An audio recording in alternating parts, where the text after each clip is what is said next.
made history as the first female Asian president of the Oxford Union. Leading the Union in Hillary term 1977, she shattered barriers, paving the way for greater diversity in leadership.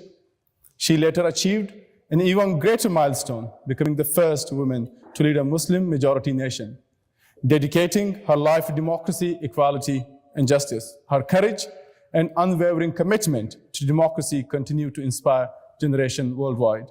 To honor her extraordinary legacy, the Oxford Union proudly hosts this annual lecture in her name. As a Pakistani, it is a profound privilege for me to preside over this event during my tenure. And it's my great honor to welcome tonight's speakers, Bilawal Bhutto Zardari, chairman of the Pakistan's People Party and former foreign minister of Pakistan.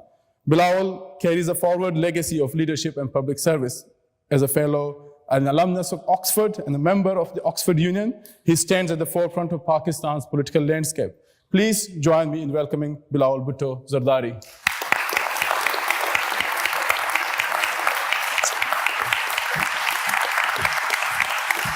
Thank you. You can do the lecture there. I go straight? Yes. Okay.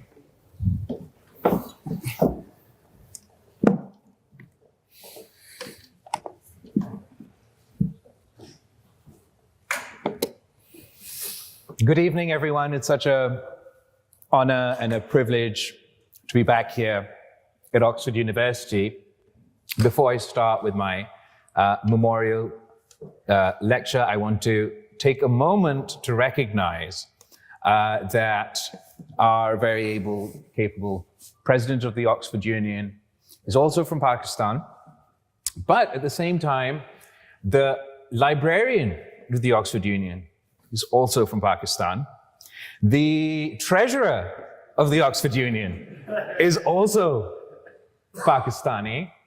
And I believe the secretary of the Oxford Union is now also Pakistani. So I'm having a real Empire Strikes Back moment here at the Oxford Union. And obviously, it fills me with a great sense of pride.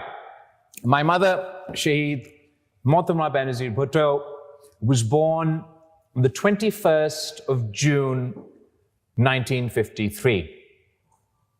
The longest day in the year. And as her son, I don't, without a moment's hesitation, it's almost like the sun refused to set the day she was born. Benazir means one without equal.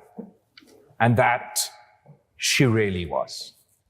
Obviously, you know, or you may know, that she went to Harvard at the age of 16. Then she was here at Oxford. She was elected the first Asian woman to be president of the Oxford Union. I'm assuming the first Muslim woman to be president of the Oxford Union, and only the sixth woman ever to be elected to the president of this prestigious society. She then went back to Pakistan at the age of 25 to lead the resistance against Pakistan's the most brutal dictatorship we've seen in all our history. And given that Pakistan has spent half its time directly ruled by the military under dictatorship, that's not any small feat. After leading that resistance in the fall of the dictator, she went on to become the first woman elected to lead a Muslim majority country. She was prime minister not once, but twice, and ultimately and tragically assassinated when she led her final campaign against dictatorship and violent extremism. I was born in 1988.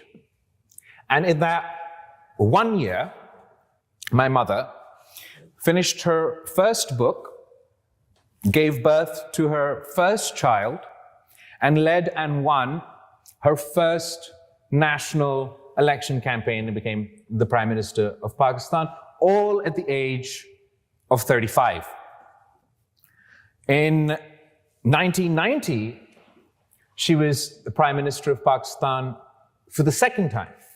And my sister, Bhutto, was born, and she was the first child born to a sitting Prime Minister. In fact, I didn't realize this until recently, she was the only child born to a sitting Prime Minister until Jacinda from New Zealand broke that record as well. So not only did she achieve all that, something that you take for granted at the time, but now looking back is all the more astounding. She also managed, much to my chagrin at the time, to make it to about 90% of our PTA meetings. We would have dinner as a family whenever she was, we were all in the same place, every night together. Every Friday, we'd do our Friday prayers and go to the mosque and read the Quran. And honestly, in the 19 years that I knew her, I can't remember one day, just one day that she took off because she was sick or she had a flu or nowadays Gen Z have mental health days. Not one. So yeah, Benazir, literally, one without equal. And honestly, don't laugh, but honestly, if there was one word that I would use to describe her, it's just good. Like good. In the purest sense of the word. In every imaginable way, she was just good. Both in the grander good versus evil sense of the term, but just down to how she was as a person. I don't know how, okay, for example, we're here at the Oxford Union. She went on to be a politician. She was the politician while she was here, I guess, in the Oxford sense. And you all know the term hacking, right? I'm sure you love them for that. Can you imagine being a politician, a national global politician, and never actually hacking? She didn't just make small talk or pleasantries, she had a genuine connection with each and every single person that she met. She would remember you, your family background, whatever you talked about. She would stay in touch with you. This is before social media and Instagram and Twitter and with BBM and email. It's not humanly possible. I can't do it. In fact, being a politician, I completely understand why the term good is not associated with politicians by and large. And I would honestly often advise or stress that no one should view politicians as good or evil. You should view them as human. But she was honestly the exception that proved the rule. I remember asking her, must have been 17, maybe 18 at the time, and we were at the dinner table, and I was like, so your grandfather was hanged, your brother was murdered, your husband has spent 8.5 years in prison. So when you're prime minister, why don't you do this to all the people who are putting you through all this difficulty right now? And she sort of thought for a minute, and she's like, well, there's 24 hours in a day. And either I spend those 24 hours exacting my revenge, or I spend those 24 hours getting something done, and that's what I choose to do. Obviously, I was expecting, full-on Sheikh Hasina vibes, but no. She didn't have an evil bone in her body. The criticism, the vitriol, the opposition. I've witnessed firsthand the onslaught of political, personal, sexist, just a whole host of hate that was responded to with just a smile. And it was that thinking and that logic that when my mother was also assassinated and my world fell apart and cameras were shoved in my face and it was a dictatorship at the time and we were all pretty clear, we knew why this happened, that motivated me to say that democracy is the best revenge. Because she didn't teach us vengeance. She didn't teach us how else to take revenge. As far as political challenges are concerned, I guess I could go on quite a bit, but I'm going to pick out one because she didn't, and I think it's important. One challenge that was a constant challenge, a persistent challenge, something that affected her, I think, every day of her life, is the fact that she was a woman. Just that she was a woman. That was her primary challenge in everything that she did. And I don't think, she never made us feel or complained about it or explained or I didn't quite get. It's not something she complained about or something that she whined about or something that she went on about. But I think no fair assessment of her legacy could be complete without fully understanding the amount of opposition that she faced just because she was a woman. History is written by the victors, and in the age-old conflict between patriarchy and equality, unfortunately, we're still living at a point where history is mostly written by men. And she may have become the first female prime minister, a woman prime minister of a Muslim country, but she was also the first elected prime minister whose military leadership refused to meet without their hats on. Sounds odd, right? Why would you not meet the prime minister of your country with your hat on? You know why? Because when your hat's not on, you don't have to salute. And they thought it beneath their dignity to salute Benazir Bhutto because she was a woman.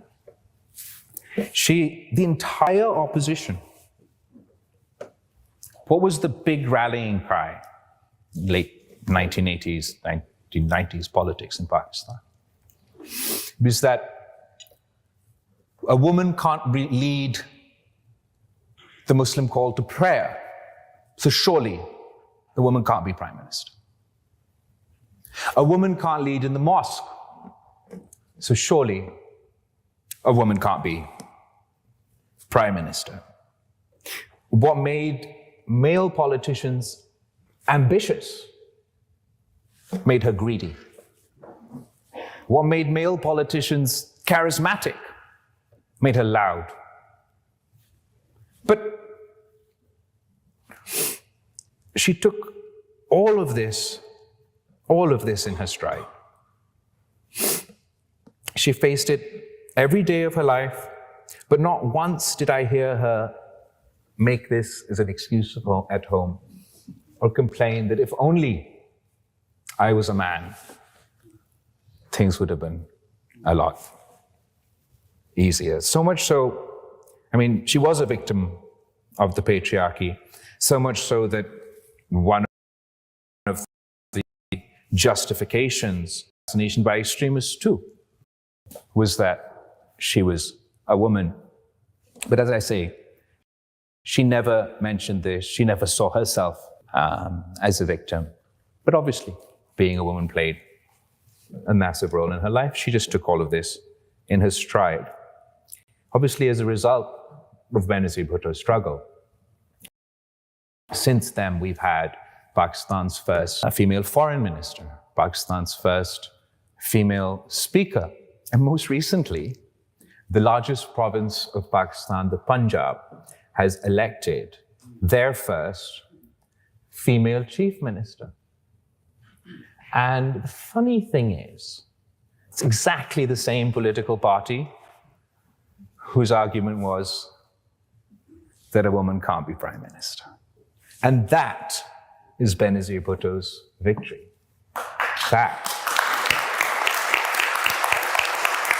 is Benazir Bhutto's legacy. Another word that no account of her legacy can ignore is brave. She was so brave. I mean, real, superwoman, superhuman brave. At the age of 25, I said, she's back and took on an Islamic dictator that had just made a woman's worth that half of a man. She endured, obviously, the anguish of her father's assassination, imprisonment, exile, all of that. The 30 years of her political life, she fought 2 military dictatorships, and the periods in between weren't much better. While most of Muslim men, political Muslim men back in Pakistan, quivered in response to the political challenge of violent extremism in the guise of Islamization, she looked them straight in the eye without any fear. Not in my name, not in the name of my country, not in the name of my religion, and above all, not in the name of my people will you practice terrorism and call it Islam. She faced multiple assassination attempts in her life and never batted an eyelid. 3 months before her assassination, she landed at Karachi airport to a reception of more than 3 million people. She was targeted in the Karsaz terrorist attack, which to this day is the largest terrorist attack in Pakistan's history. She survived that attack. But the very next day, she was in hospital comforting the rest of the victims of that attack and back on the campaign trail. Having survived, she did not back down.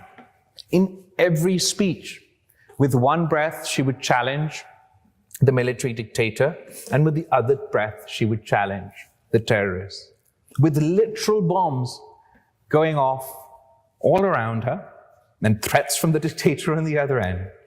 She stood valiantly to greet her supporters one last time on the evening of December 27th, 2007.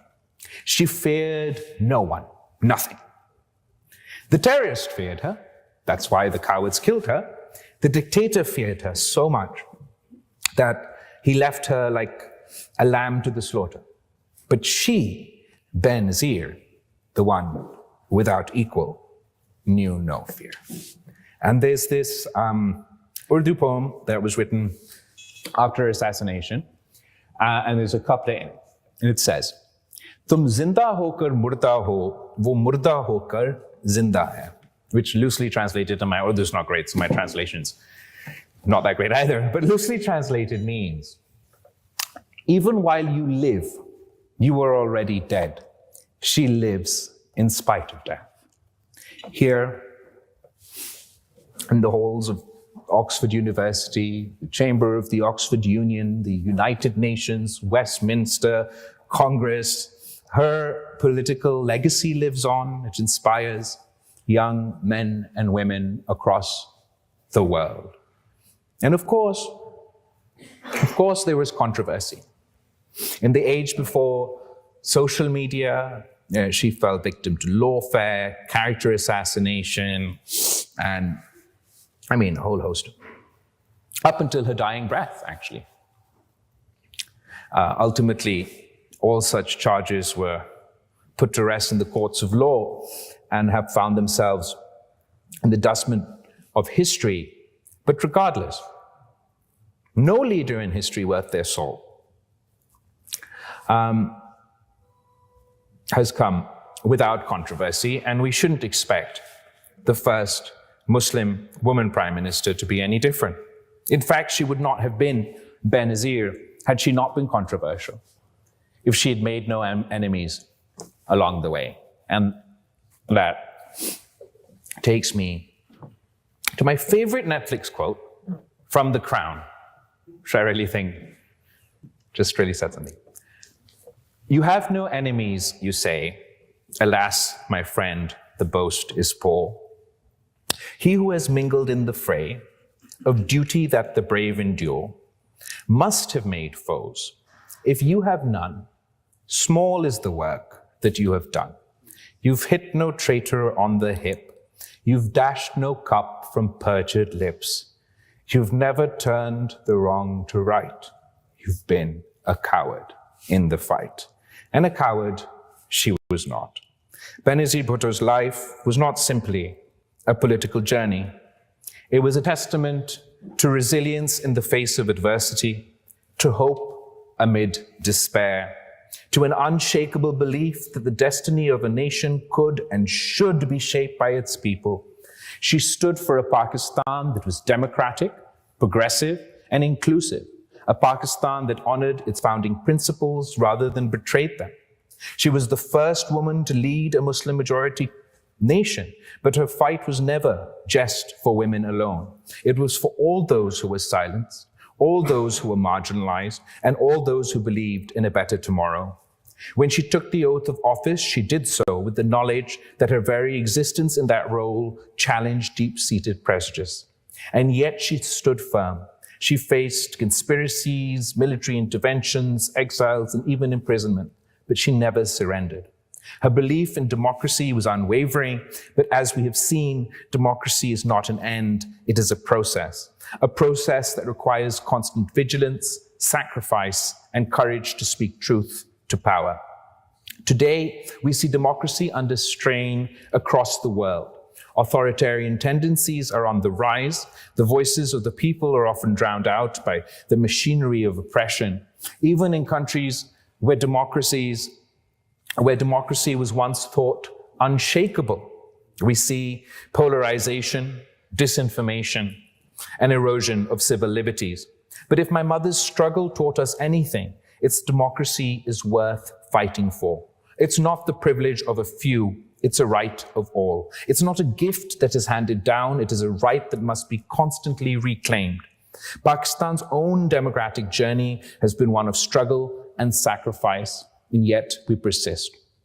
As we reflect on my mother's struggle for democracy, it's important to acknowledge the crisis facing Pakistan today.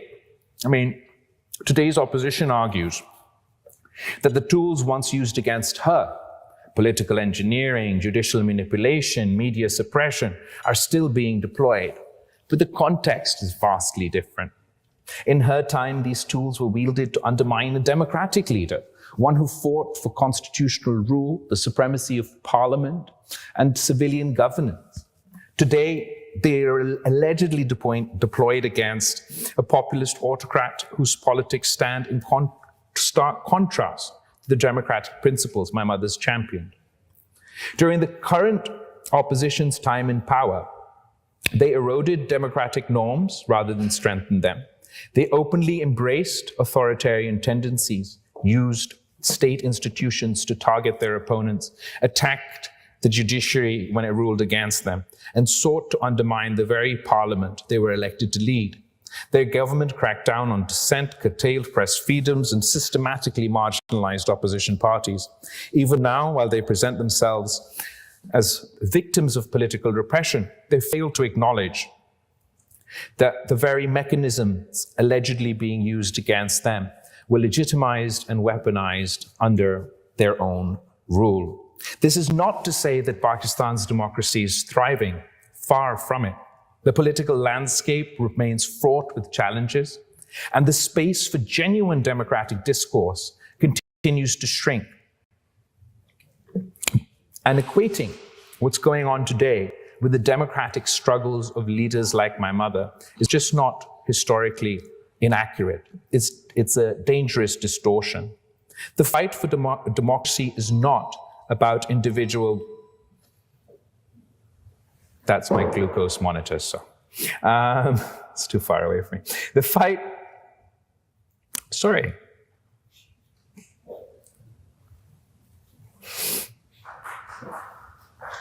Hold on. The fight for democracy is not about individual personalities. It's about institutions, principles, and rule of law. A true democracy does not serve the whims of one leader, nor does it crumble when they face legal or political accountability. Pakistan's future cannot and must not be dictated by populism, authoritarianism masquerading as reform. It must be constitutional democracy on an independent judiciary, a free press, and the empowerment of its people. The lessons of my mother's legacy is clear, that democracy is not about any single leader. It is about a system that guarantees the rights and voices of all. And that is the fight that must continue today. I stand before you, not just as the son of Benazir Bhutto, but as a Pakistani that believes our country has lost its way and deserves so much better. My mother's vision for Pakistan was one where democracy flourished, where economic opportunity was available to all, where women are empowered and where minorities are protected and extremism has no place. That vision is still possible, but it requires courage, unity, and resilience. Pakistan must reclaim its democratic promise. It must uphold the rule of law, protect fundamental freedoms, and ensure that power rests with the people. This is not just Pakistan's struggle. It is a struggle for every nation that believes in democracy and justice. The people of Pakistan have the right to demand a better future. They deserve a better future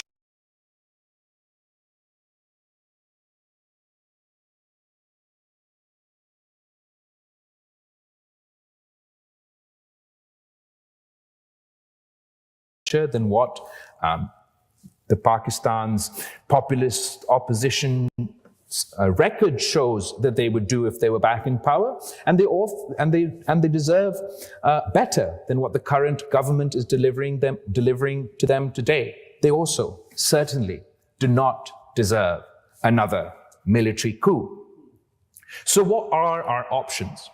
For those of us who believe in Shaheed Mohtarama Benazir Bhutto's legacy, in a peaceful, prosperous, and progressive Pakistan, at peace with ourselves and our neighbors, unconfined by our internal political dysfunction, Pakistan's potential unleashed on the world stage would be formidable. That is exactly what the people of Pakistan deserve. 65% of our population is under the age of 35. Much of them have become delusioned with the direction our country is taking. I too feel myself asking, what is one to do? Caught between the devil and the deep blue sea, between out-of-date status quo politics on the one hand and egotistical authoritarian populism on the other. It's times like this that I would give anything to be able to turn to my mother for guidance, for advice. I do know, as my mother's son, I can't just accept the way things are. I'm not going to presume to know all the answers. I will be beginning a listening tour back home in Pakistan, where I will seek to engage with the younger generation in a positive, productive discussion on how we can go forward. What can the new generation, a majority of my country, do to reclaim our country's destiny? I will seek their guidance on how we can use the space we do have to engage in positive, not authoritarian, populist politics. A politics that is productive, a productive politics, and not a partisan, polarized politics. I first entered politics at the age of 19. I became a member of parliament in my 20s, and at the age of 34, I was the youngest foreign minister in Pakistan's history. But then My grandfather was president and prime minister of the country, and then he went on to be hanged. My mother was the first prime minister we've covered. She too was assassinated. So you might think me mad for continuing on the path for now. Then again, I'm Benazir Bhutto's son, and that will never change. I would never forgive myself if I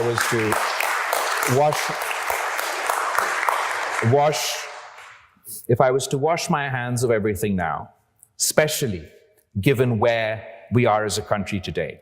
My country too deserves to become Benazir Pakistan, one without equal, and I'm committed to continuing her work no matter what it takes.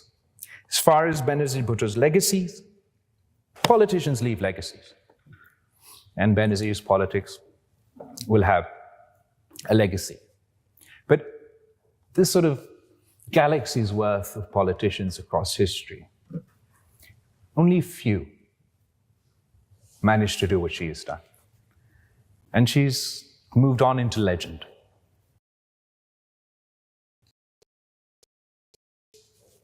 And that, I would say, is her legacy. Thank you, everybody.